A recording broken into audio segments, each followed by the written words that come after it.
Hi, my name is Carolyn and I'm with the Wise Move AZ team and Realty One Group. Thank you for joining me for the 12th video in our Buyers series. Today's topic is, what are the hidden costs of buying a home?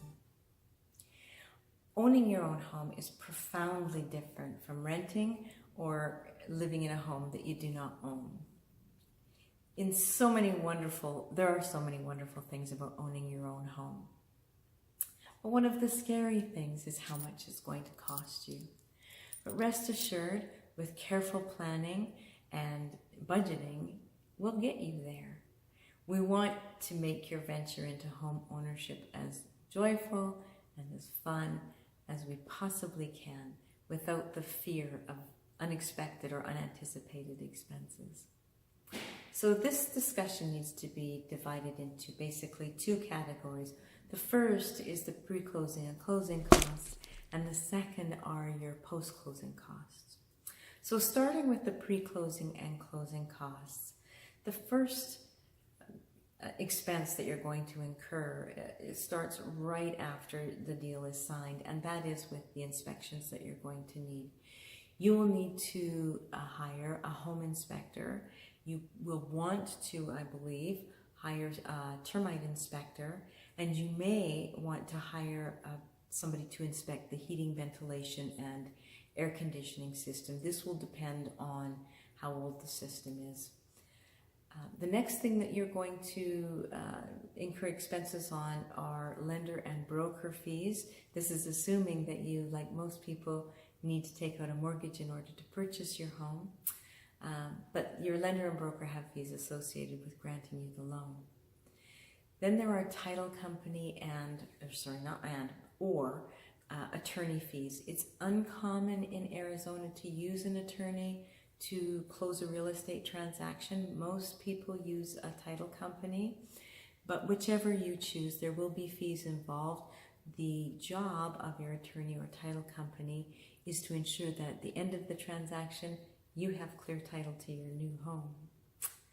The next item are escrow fees.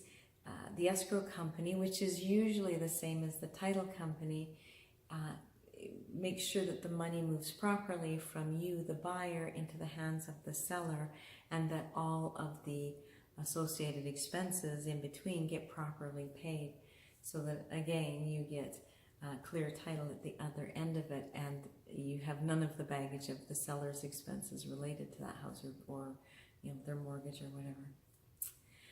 The next one is interest. Your mortgage company is going to require that you pay interest for that period between your closing date and the beginning of the next month, where the interest period starts to run.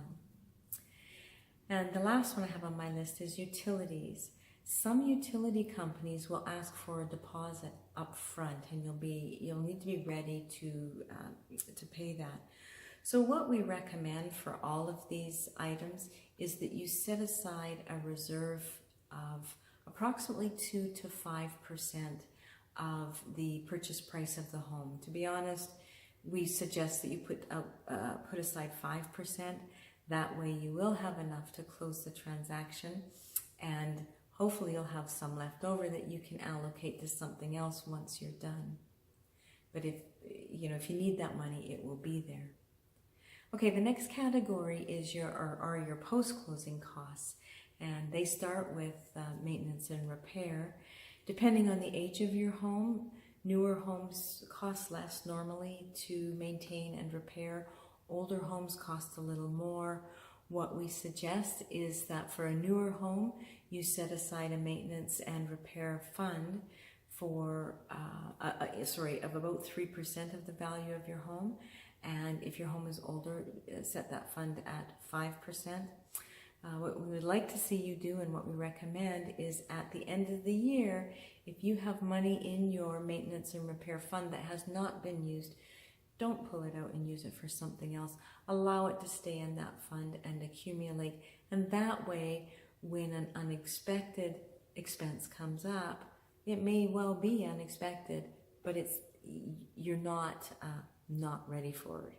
You are ready for it, is what I should be saying. The next thing are your ongoing expenses. That would be things like utilities, telephone, things like that. Your recurring expenses. Some will be monthly, some will be semi-annually, quarterly. Like insurance, for example, it's annual, both auto and home insurance. So what we suggest is that you track those and make sure that you have enough money plus a cushion of about 5%, which will get you through those times when your utility companies have those pesky rate increases that you have to absorb. The last category I have on my list is, I call it miscellaneous. And there are several things that fall into that category. There are things like house cleaning and pool maintenance if you happen to have a pool in your backyard, whether or not you're going to get a security system, things like that. And so you can reduce those expenses by being a do-it-yourselfer. If you have enough money, then go ahead and hire those services out. Certainly is a lot more fun and more convenient if you can afford it. The bottom line is budgeting for expenses and your home, your post-closing costs, will make your life and your enjoyment of your home so much more pleasant. That way, if it's unexpected, it's okay. You still have the money to take care of it. So, I wish you all the best in your new home, and remember, get that budget going. That's it for today. We hope you enjoyed this episode of our Buyer Series. We put out new videos every Thursday and Sunday. Make sure you subscribe to our YouTube channel and like us on Facebook at WiseMoveAZ to stay up to date on all things Anthem and real estate. And remember, if you or anyone you know is looking to buy or sell their home, please give us a call. It's always the right time to make a wise move with the WiseMoveAZ team.